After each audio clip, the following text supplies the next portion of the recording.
Bun venit la Evals Cargo Care! Rolul nostru, ca șoferi, e să transportăm marfa la timp și în siguranță.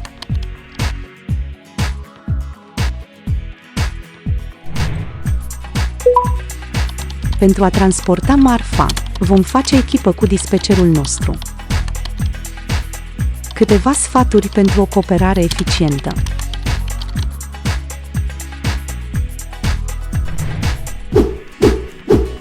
În cazul în care nu primiți ora de începere a programului, anunțați cu 20 de minute înainte pe Transix ora la care intenționați să începeți programul. Așteptați confirmarea dispecerului. Când vom începe programul, vom scrie un mesaj de start program în Transix.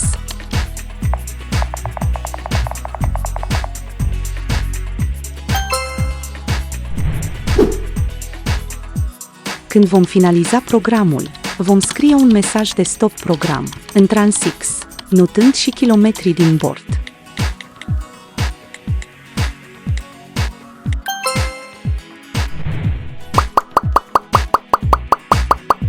Trebuie să ne anunțați de fiecare dată când intrați într-un ambuteiaj și când ieșiți din acesta.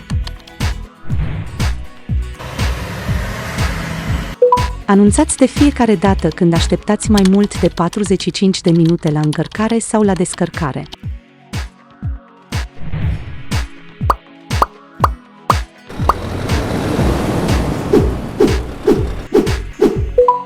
Când aveți sub 50% din capacitatea rezervorului de combustibil și AdBlue, anunțați dispecerul pentru a vă căuta o pompă. Dispecerul vă va spune unde să alimentați și cât să alimentați. Notați alimentarea pe foaia de parcurs și în Transix.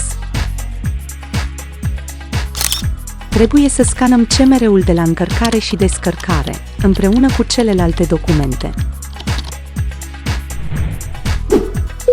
Trebuie să notați întotdeauna pe CMR ora și data la care ajungeți și plecați de la încărcare, descărcare și de la biroul de acte vamale, în căsuța 19.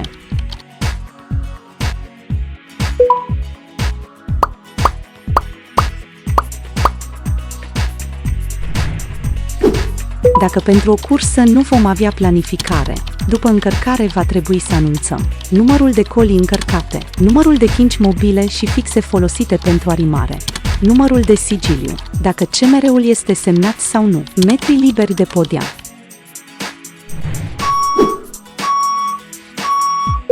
La cuplarea semiremorcii, toate daunele acesteia se anunță în scris dispecerului pe Transix. Faceți poze daunelor cu telefonul camionului.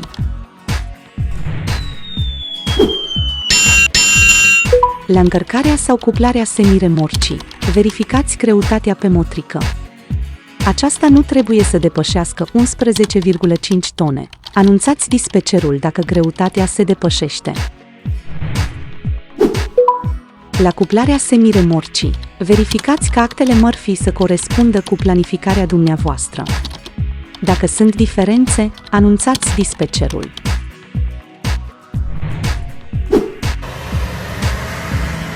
La decuplarea semiremorcii, actele Murphy vor rămâne în tubul cu documente ale Murphy. În anumite cazuri, acestea se vor lăsa la birouri.